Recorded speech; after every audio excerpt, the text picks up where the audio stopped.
Hey guys, Aviatal here. I just had this crazy idea of making a video about inspiration. Wait a minute.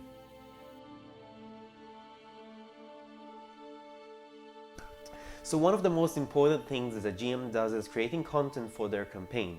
But content making isn't always simple. We sometimes run into barriers, experience writer's block, or just can't find the right mood to do the prep. When we want to create content every week, this can become an issue.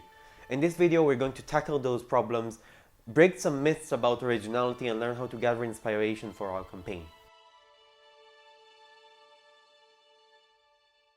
So we weren't always a bunch of geeks around the game table. We used to spend time immersed in books, TV shows, video games.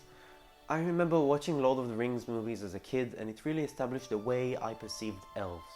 They were the elves that came to mind whenever someone mentioned elves. But then I saw elves elsewhere, and every time something changed about them. The Dalish elves in Dragon Age, for example, are a broken society. Tribes that travel and tell stories about a past they don't truly remember. Something about that really got to me, and I saw this other version, similar in many aspects to Tolkien's elves, but also entirely different. When I had to think about elves for my setting, every version I knew inspired me. Lord of the Rings, Dragon Age, Aragon, D&D's elves. My version ended up being a little different from each of them, but it was influenced by all of them. So if you find yourself struggling like I am making this video, pause for a second and think about the stories that inspired you. It could be books, video games, board games, movies, TV, mythology, history. If it inspired you in the past, it might do so again. When I tried to figure out what the Thieves Guild in the capital looks like, I remember there was a Thieves Guild in Dragon Age games called the Carta. It was a dwarven crime syndicate located in the city of Orzammar. So they weren't a perfect fit, but I was able to get a lot of ideas for my guild by doing a little research on them. Like you may have noticed by now, I am a pretty big fan of Dragon Age. I shamelessly stole ideas and characters from the series and brought them into my setting. Always with a twist, always with a different background to better fit the rest of it, but the essence was the same. And if you're still not convinced, I'll say it. No idea is completely original. You are not expected to reinvent the wheel. Do not be afraid to take things that inspired you from somewhere else. I would advise you not to copy all of it, unless of course you want to run a campaign in Thedas, which is great by the way, just let your table know that you do that.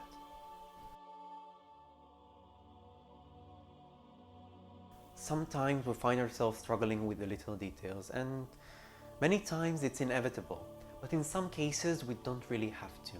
Try to think whether the detail that you struggle with has an actual impact on the story that you want to tell. You don't have to create a pantheon of your own to tell an original story about the gods in it. It's entirely reasonable to use existing content, or any parts of it that suit you in your campaign.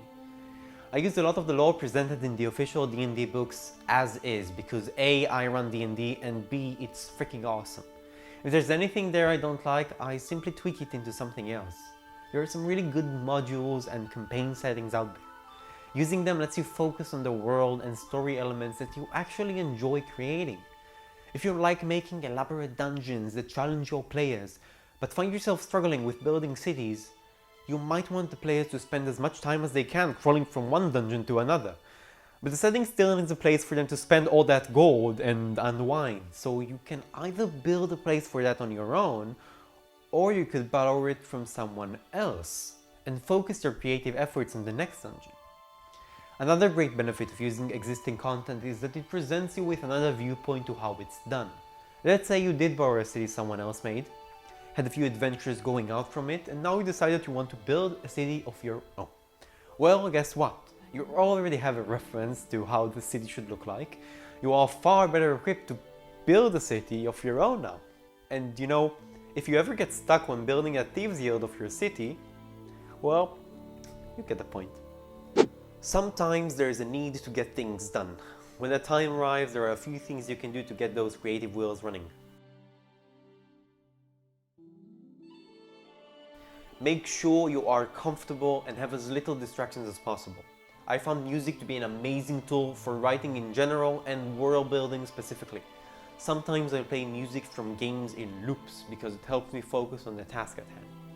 When I want to write a scene or a story element that has a specific vibe to it, I play music that instills the same mood.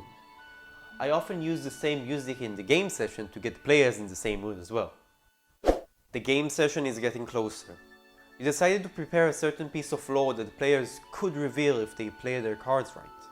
Now you find yourself in front of your desk. You know what you need to do, but you can't. You can't find the words. You're stuck. Sometimes we need to do the thing.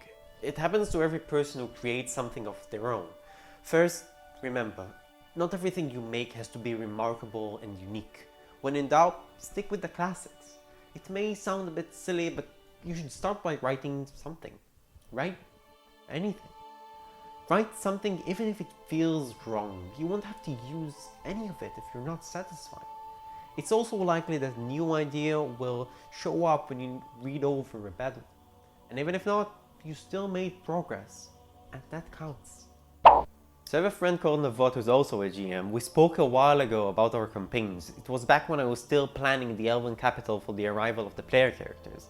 I was a bit stuck and needed a push in the right direction, so he asked me to tell him about the elves in my setting. He gave me a lot of interesting ideas based on the information I gave him, and we reached many conclusions about the Elven society just by talking about it. Sharing the creative effort was actually fun, and it brought ideas I would probably never come up with otherwise. When I went back to the sketchbook, things flowed easily and I was very pleased with the result. So out of everything I've said so far, human communication is probably the strongest tool we've got for inspiration gathering. It's not always simple to find a GM that, doesn't play in a game you run, but if that's the case, the internet can often solve that problem. Many subreddits and Discord channel exist for that purpose. I've also opened a Discord channel for that purpose exactly that you can check out. If I'm online, I'll be happy to lend you in here.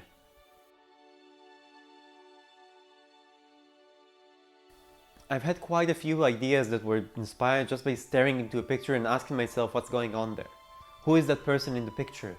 Where does this gate lead to? And why in the name of Pelor they don't have any clothes on? I found Pinterest to be an incredible source for inspiration, so I always maintain a board specifically for my campaign and pin fantasy pictures that I find interesting. Another benefit of using pictures is that you won't need to go far for a visual description. I want to take a minute and tell you about a really interesting book I've recently purchased. It's called Eureka by Engine Publishing and the writers of Numstew. It's a collection of 501 adventure plots that can be used in pretty much any role-playing game. Each plot in Eureka has a hook followed by a well-structured outline and some possible encounters. When I got it, I wasn't sure what to expect, but I found many plots to be quite inspiring. They are vague enough to the point they fit any setting easily, while still keeping the skeleton of a compelling story intact. I'm not sponsored by them, by the way. I recommend the book because it's awesome. I know it's cliche, but you could try keeping a notebook near your bed. Many of my ideas show up when I try to sleep. It's probably not the best habit, but I can't help it. Also, dreams. Some of the ideas I've had in my campaign started as dreams. I mean, even Beholders started as dreams. Probably not a good idea. Here we are. That's better. Imagine you're at work and suddenly an idea for a future encounter pops up. But you are busy at the moment. You choose to consider it later when you return home.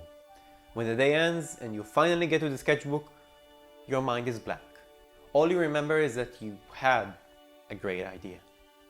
Whenever you have an idea, do something about it.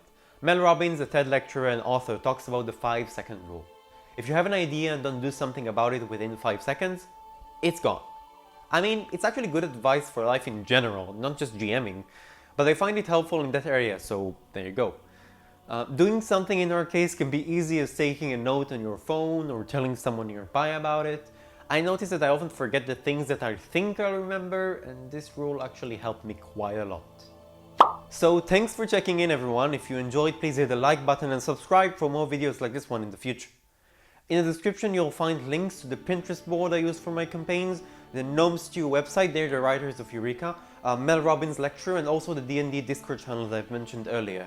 Oh, and before you go, if you have any questions or think there are things that I didn't cover but should have, please tell me about it in the comments. That's it for today, but I have a lot more in store for you all. See you next time beyond the screen.